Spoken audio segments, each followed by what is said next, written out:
Meu nome é Arthur, e se a minha história serve de lição, é esta. Nunca confie em um objeto que tem olhos, mesmo que sejam de vidro. Eu sempre fui um homem solitário, um prisioneiro voluntário da minha própria fortuna.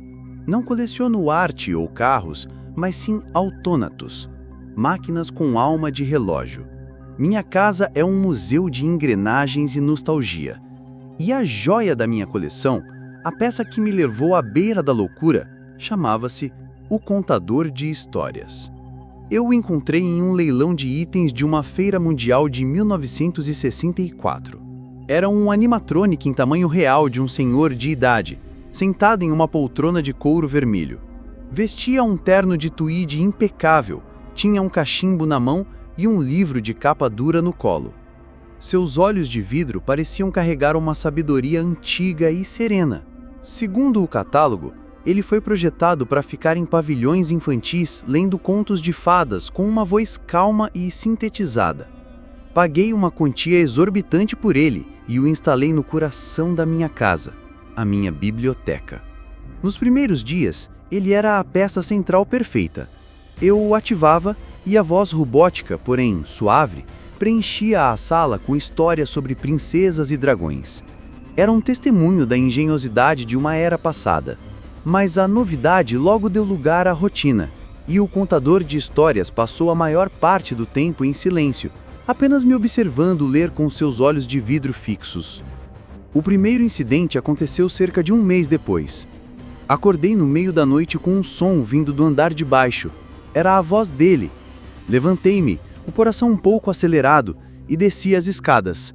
Assim que pisei na biblioteca, o som parou. O animatrônico estava imóvel, exatamente como eu o deixei. Pensei que fosse um curto-circuito, uma falha normal para uma máquina com mais de 60 anos. Voltei para a cama. Isso se repetiu por 3 noites seguidas. A voz me acordava e o silêncio me recebia quando eu ia investigar. A curiosidade começou a ser corroída por uma ansiedade crescente. Na 4ª noite, decidi não descer. Em vez disso, deixei um gravador de áudio digital na mesa da biblioteca, programado para gravar a noite inteira.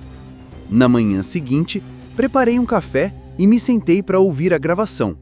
Por horas, havia apenas o silêncio da casa e o tic-tac distante de um relógio de pêndulo.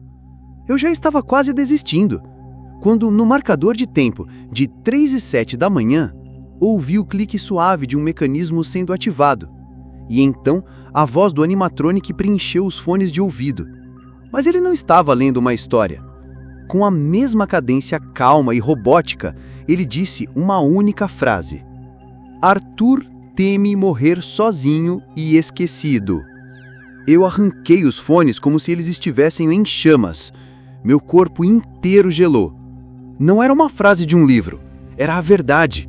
Era o meu medo mais profundo, mais primário. A ansiedade que me acompanhava nas noites insonas. Como? Como aquela máquina poderia saber? A coincidência era impossível. Naquela noite, mal consegui dormir. Deixei o gravador novamente, dessa vez com um misto de terror e necessidade de confirmação. Na manhã seguinte, o resultado foi ainda mais devastador. No mesmo horário, 3h07 da manhã, uma nova frase foi dita pela voz metálica. Arthur se arrepende de não ter ligado para a mãe no último aniversário dela antes que ela partisse. Um soluço seco escapou da minha garganta. Era verdade. Uma culpa que eu carregava em silêncio, que eu nunca admiti para ninguém. A máquina não estava com defeito. Ela não era um rádio pegando frequências aleatórias. Ela estava me expondo. Ela estava lendo minha alma e narrando os meus piores medos e arrependimentos. Um por noite. A biblioteca, meu santuário, tornou-se uma câmara de tortura. Eu estava apavorado com o que a máquina diria seguir. Que pecado esquecido ela desenterraria? Que vergonha ela jogaria na minha cara? Eu me tornei um prisioneiro do meu próprio colecionável. Depois de uma semana de tormento, eu não aguentava mais. A raiva finalmente superou o medo. Aquela coisa não era uma relíquia, era uma praga. Eu iria destruí-la. Peguei uma marreta na minha caixa de ferramentas e desci para a biblioteca no meio da noite, determinado a transformar aquele contador de histórias em um monte de fios e plástico.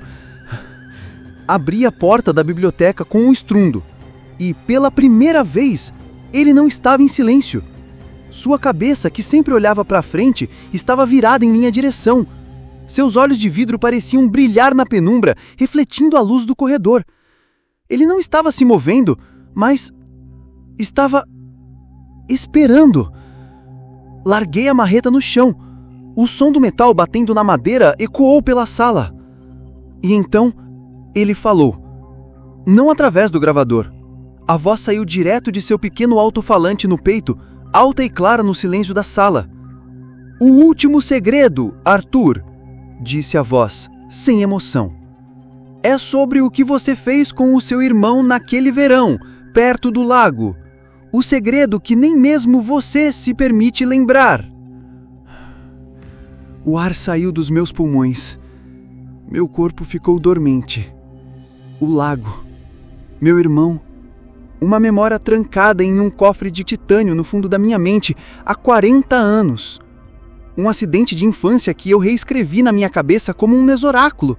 Uma fantasia sombria que não podia ser real. Mas a máquina sabia. Ela tinha a chave do cofre. Eu desabei de joelhos. Não havia mais raiva. Apenas uma rendição total. Eu não podia destruir aquela coisa. Ela sabia mais de mim do que eu mesmo. Ela era o guardião de todas as minhas verdades. Eu nunca mais tentei desligá-lo. Todas as noites, eu me sento na poltrona em frente a ele. E espero. Às 3h07, ele começa a falar. Às vezes, ele me lembra de uma alegria esquecida. Outras vezes, ele narra uma falha, uma mentira, uma vergonha. Eu sou o público de uma única pessoa para a história da minha própria vida, contada pela máquina que se tornou minha confessora, minha juíza e minha carcereira. E a pior parte é que eu não sei o que é mais assustador, os segredos que ele conta ou os que ele ainda não contou. E esta foi a história de hoje. O que você faria se tivesse um objeto que pudesse ler todos os seus segredos? Tentaria destruí-lo ou se tornaria seu prisioneiro? Deixe sua opinião aqui nos comentários.